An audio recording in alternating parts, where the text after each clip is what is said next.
निरोध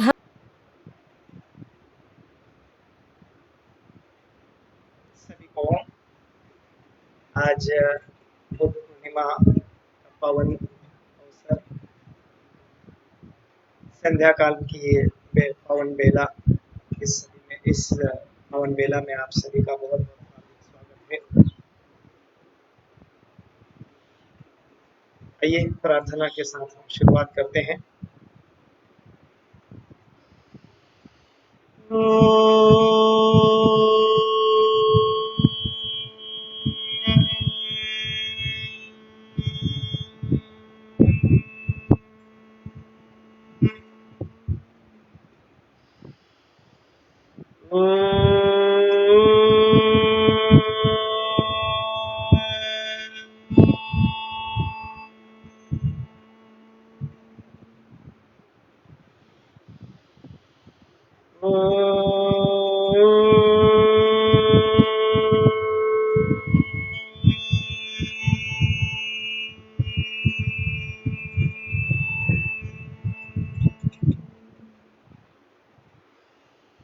योगेन चित्तस्य पदेन वाचा मलं शरीरस्य च वैद्यकेन योपाकरोत्तं प्रवरं मुनीनां पतञ्जलिं प्राञ्जलिरानतोऽस्मि पतञ्जलिं प्राञ्जलिरानतोऽस्मि।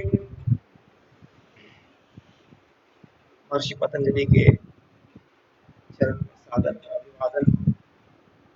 परम पूज्य स्वामी जी महाराज के चरणों में सादर वंदन और समस्त गुरु सत्ता का स्मरण करते हुए उनका अभिवादन करते हुए उनको नतमस्तक होकर उनके प्रति कृतज्ञता का भाव व्यक्त करते हुए आइए हम शुरुआत करते हैं।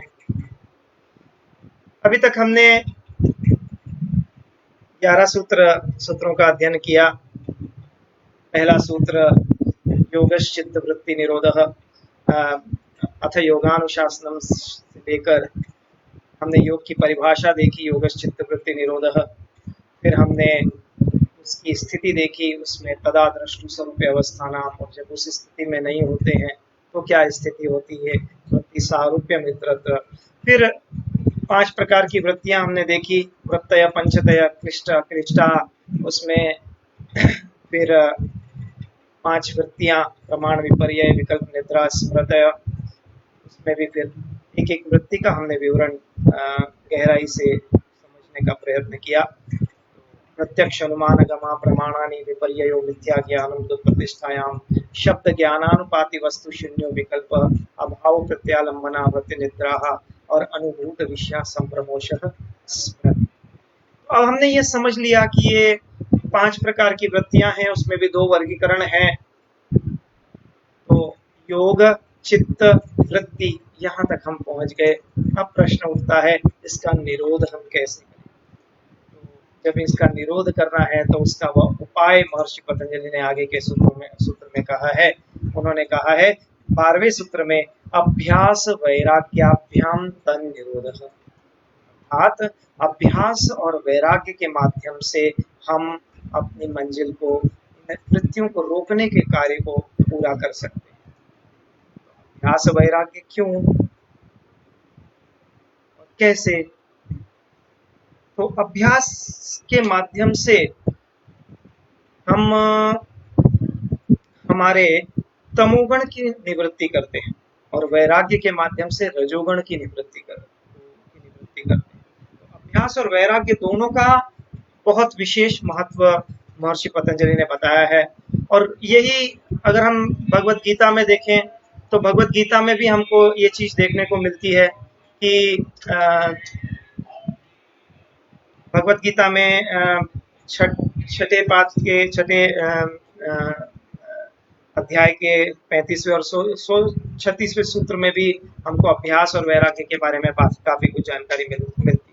और महर्षि पतंजलि ने भी हमको यही कहा है कि इस तरह से हम अभ्यास और वैराग्य के माध्यम से ये जो है योग चित्त वृत्ति निरोध वाली स्थिति को पा सकते हैं। तो पहला उपाय आप कह सकते हैं, ये जो पूरे पतंजलि योग दर्शन है उसमें पहला उपाय इस चित्त वृत्ति को रोकने का वो है अभ्यास और वैराग्य। सूत्र है अभ्यास वैराग्याभ्याम तन निरोधः। अभ्यास भी होना है और वैराग्य भी होना है, और जब ये जो दोनों हो जाएंगे तो फिर हम उस स्थिति तक पहुंच पाएंगे। और योग अष्टांग योग की दृष्टि से देखें तो ये जो अभ्यास है वो जो बहिरंग योग है, हमारे यम नियम आसन प्राणायाम और प्रत्याहार तक कह सकते हैं, तो ये जो बहिरंग योग है उसको प्रभावी बनाने के लिए अभ्यास बहुत महत्वपूर्ण है। और जो वैराग्य है वो हमारा जो अंतिम 3 या अंतरंग योग है, धारणा ध्यान और समाधि, तो उसको प्रगाढ़ करने के लिए, उसमें सिद्ध होने के लिए, उसको और प्रभावी बनाने के लिए सहायक है। तो ये तो इसका एक स्वरूप हो गया, ये माध्यम हो गया जिसके जरिए हम इस स्थिति को प्राप्त कर सकते हैं।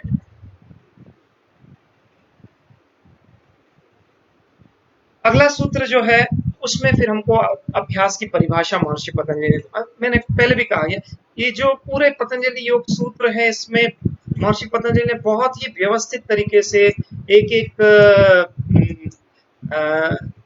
जो टॉपिक है उसको बहुत सिस्टमेटिक वे में कवर किया है।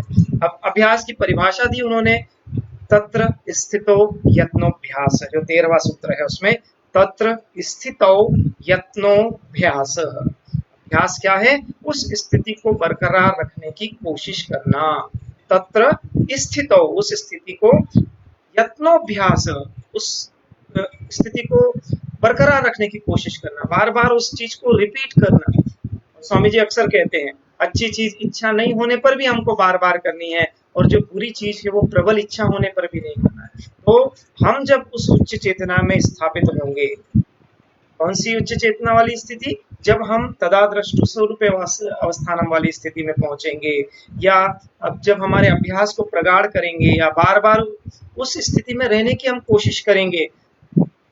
जैसे हमने चित्त की भूमिया देखी थी, तो उसमें ऐसा हो रहा था कि जो गुण है वो हमारे परिवर्तित हो रहे थे। कभी हमारा रजोगुण प्रगाढ़ होता है, कभी हमारा तमोगुण प्रगाढ़ होता है, कभी सत्वगुण प्रगाढ़ होता है। तो जब सत्वगुण हमारा प्रगाढ़ हो, उस स्थिति में बार बार रहने की हमको कोशिश करना है। तो उस कोशिश को ही अभ्यास कहते हैं। बार बार उस स्थिति में हम रहने की कोशिश करते हैं।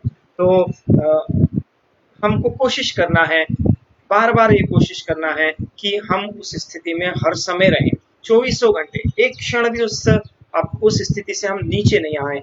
ये हमको सतत प्रयास करते रहना है। और यही महर्षि पतंजलि ने अभ्यास की डेफिनेशन दी है, या उसकी जो परिभाषा दी है उसको इस तरह से डिफाइन किया है, तत्र स्थितो यत्नो अभ्यास, यत्न करना, उसके लिए कोशिश करना, उस स्थिति में बरकरार, उस स्थिति में हम हर समय बने रहें, ऐसी कोशिश करना।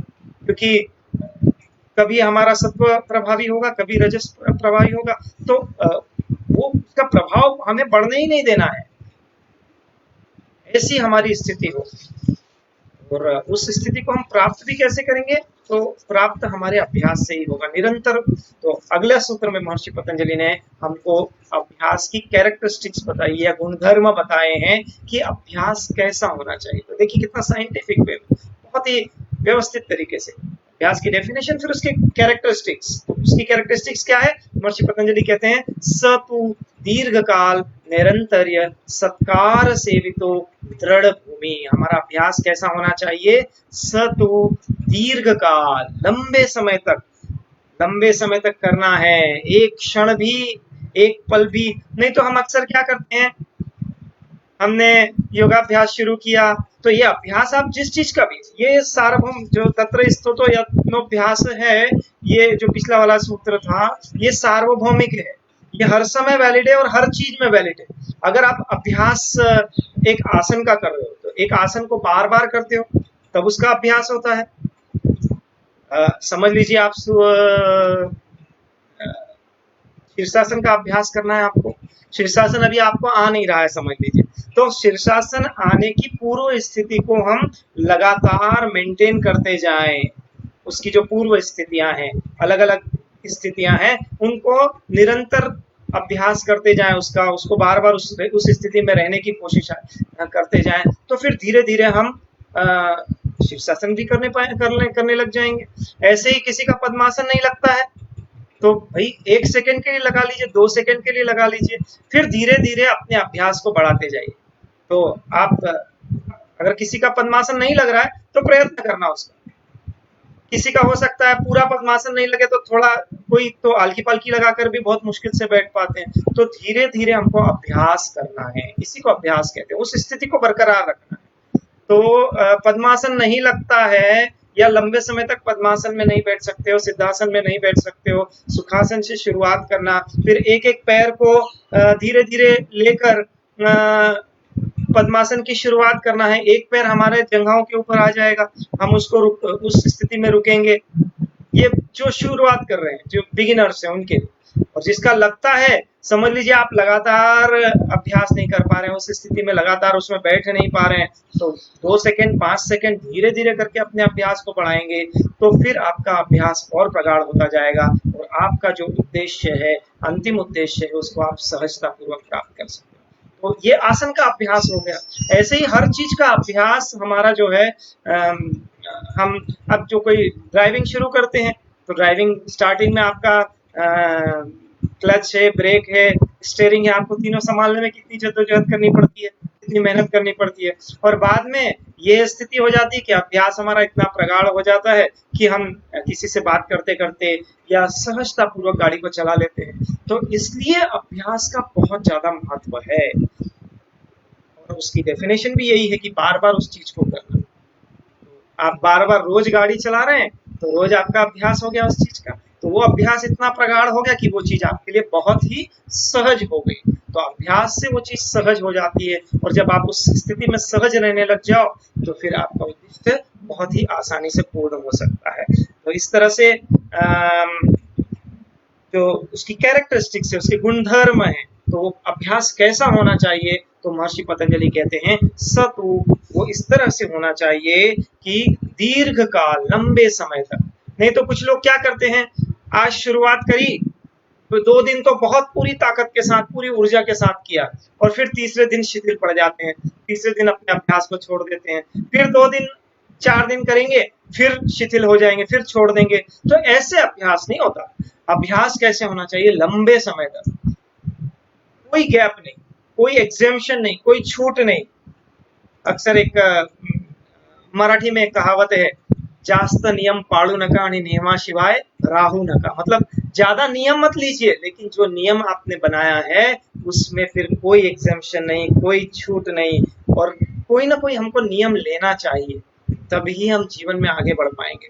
ज्यादा नियम मत बनाइए, लेकिन जो नियम बनाया है उसको फिर हमको एक क्षण भी उसको छोड़ना नहीं, एक बार भी छोड़ना नहीं, क्योंकि कहते हैं आपकी नजर हटी और दुर्घटना घटी। तो कोई छूट नहीं, कोई एग्जेम्पशन नहीं, जरा सा भी हमको विचलन नहीं। इस तरह से हमको निरंतरता के साथ, दीर्घ काल निरंतरता के साथ, मतलब एक भी दिन छुट्टी नहीं है, चाहे कितनी भी विषम परिस्थिति आ जाए, फिर भी अपने अभ्यास को हम अगर छोड़ेंगे नहीं तो उसको कहते हैं निरंतरता।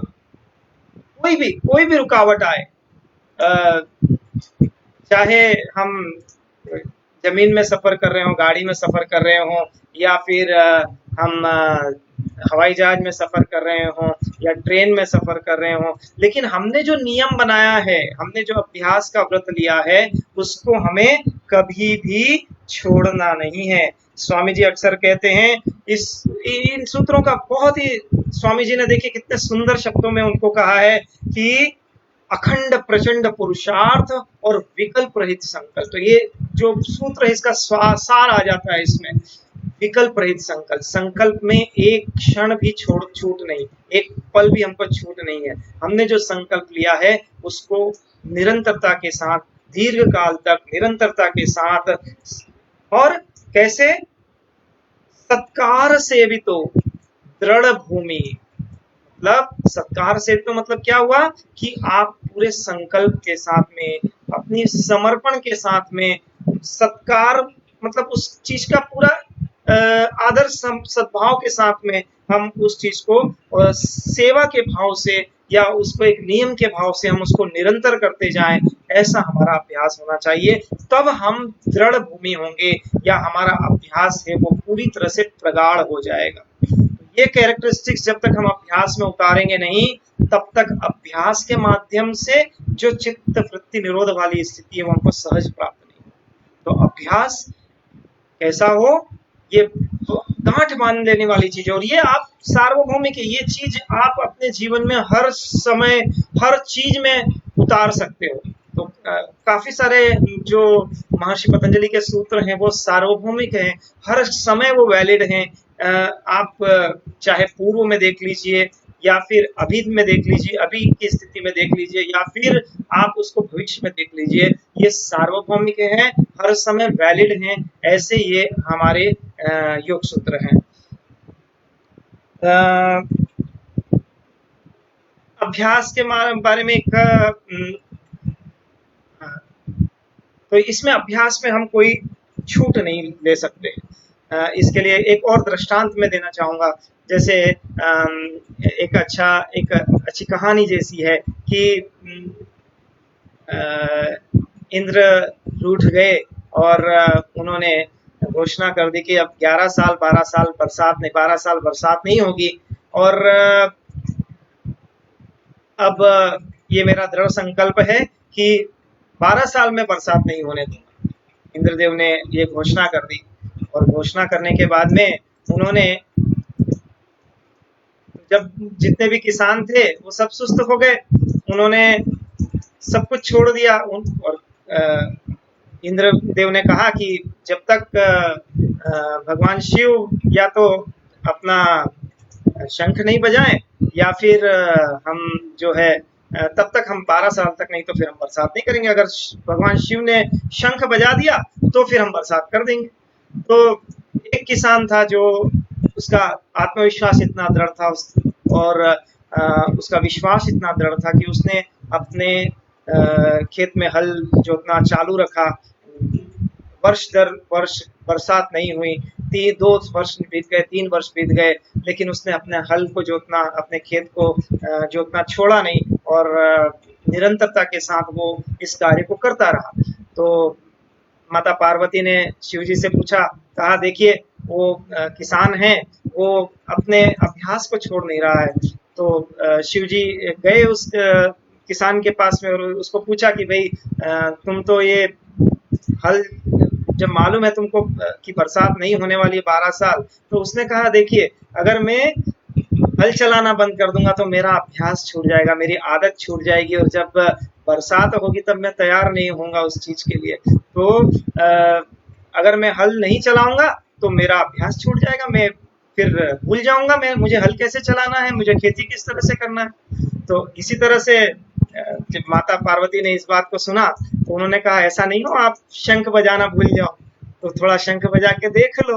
तो उन्होंने शंख बजाया और यहाँ पर बरसात हो गई। वो किसान तैयार था, उसकी खेती बाकी लोगों की खेती तैयार नहीं थी, और उसके खेत में बहुत ही अच्छी उपज हुई। तो इस तरह से ये अभ्यास का महात्मा बहुत है। ये मूल इसका बोलने का तात्पर्य ये है कि अभ्यास हमारा निरंतरता के साथ में सतत होते रहना चाहिए। तो ये हो गया आपका अभ्यास। फिर जो अगला सूत्र है वो है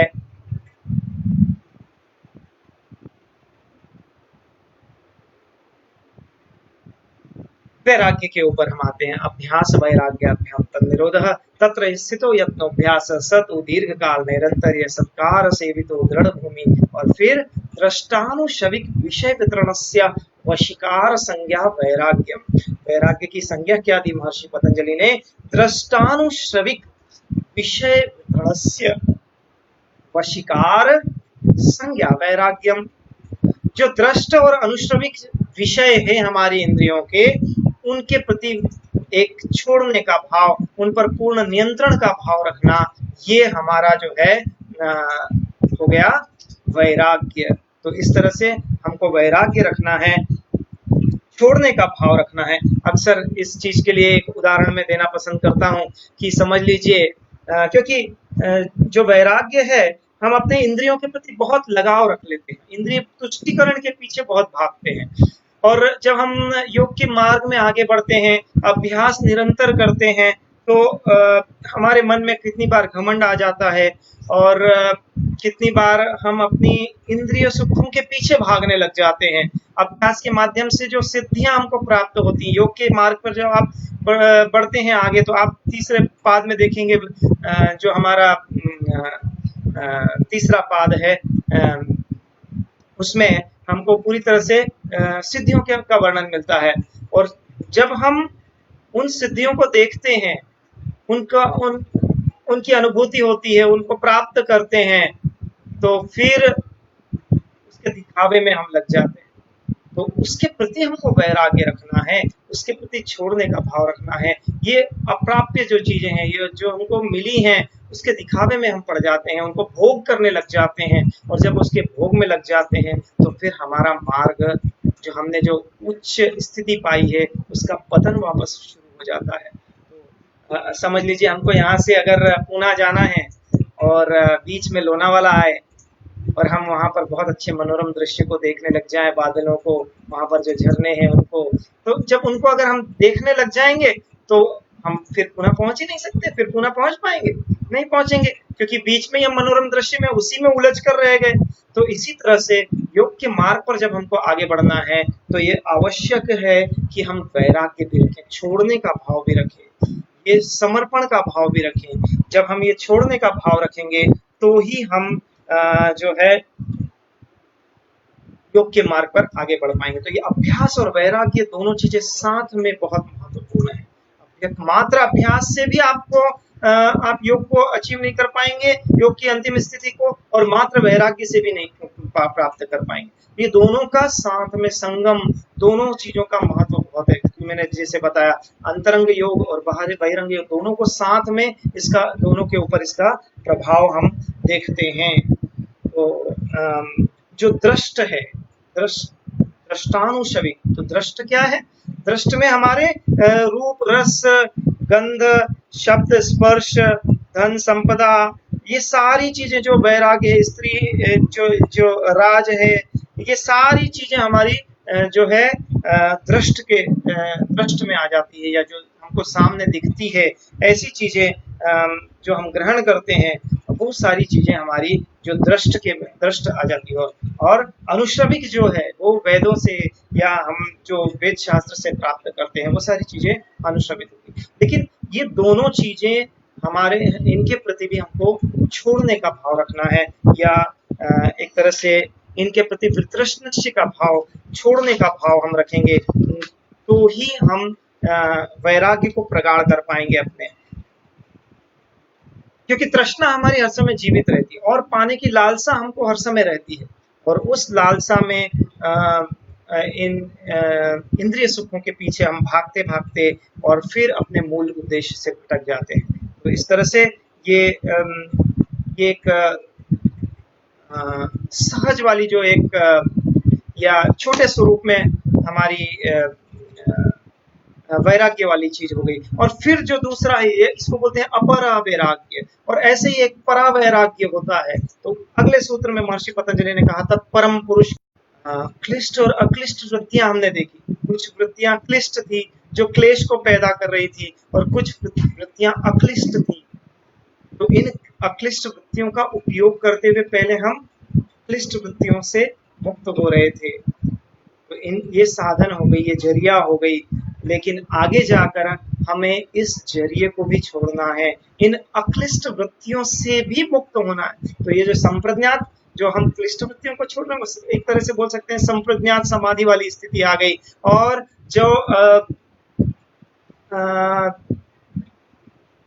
परावैराग्य जब हमको आ गया, तो फिर वो जो है हमारी स्थिति वो आ गई, जिसमें कि हम परावैराग्य वाली स्थिति में हम अक्लिष्ट, जो हमारी अक्लिष्ट वृत्तियां हैं, जो साधन हम उपयोग में ला रहे थे, उन साधनों को भी छोड़ते जाएं।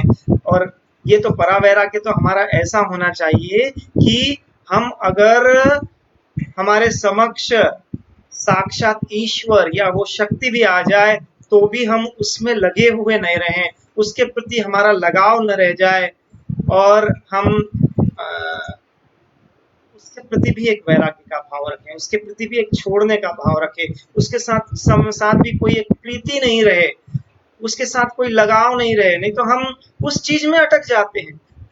हम स्वामी जी के साथ जुड़े हुए हैं, परम पूज्य स्वामी जी के महाराज के साथ में। स्वामी जी महाराज जब हम उनसे मिलते हैं, उनके दर्शन होते हैं हमको, तो स्वामी जी जब हम मास में होते हैं तो स्वामी जी कहते हैं मेरे चरणों को हाथ नहीं लगाना, पैरों को हो सके उतना अवॉइड कीजिए, छूने की कोशिश मत कीजिए। लेकिन हमारे कुछ भाई बहन इतने मन से उनके साथ जुड़े होते हैं, मन से उनकी इतनी इच्छा होती है कि वो स्वामी जी ने नहीं बोला है फिर भी उनके चरणों को स्पर्श करने का प्रयास करते हैं।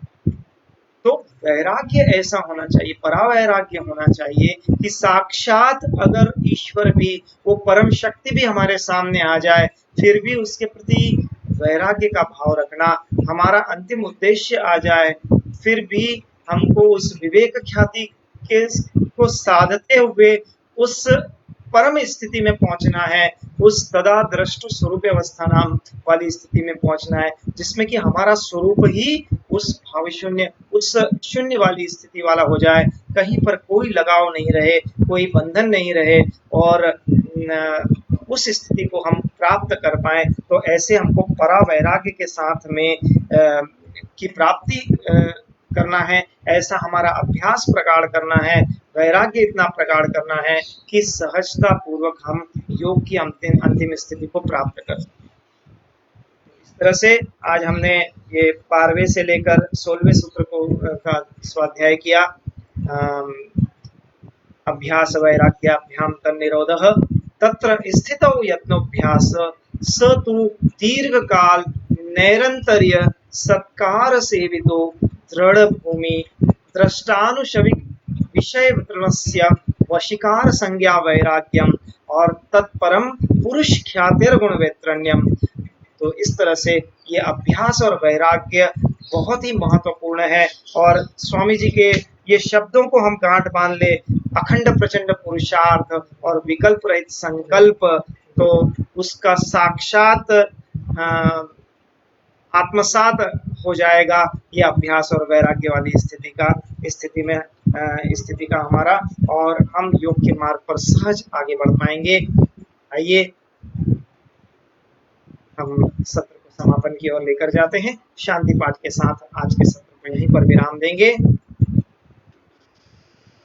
ओम द्यौ शांति अंतरिक्षं शांति पृथ्वी शांतिरापः शांतिरौषधयः शांति वनस्पतयः शांति विश्वे देवाः शांति ब्रह्म शांति सर्वं शांति शांतिरेव शांति सामा शांतिरेधि।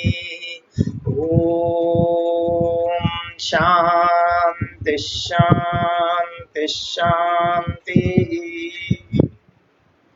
सभी को नमन, बहुत बहुत धन्यवाद। परम पूज्य स्वामी जी के चरणों में साधु वंदन, हमारी सारी गुरु सत्ता के चरणों में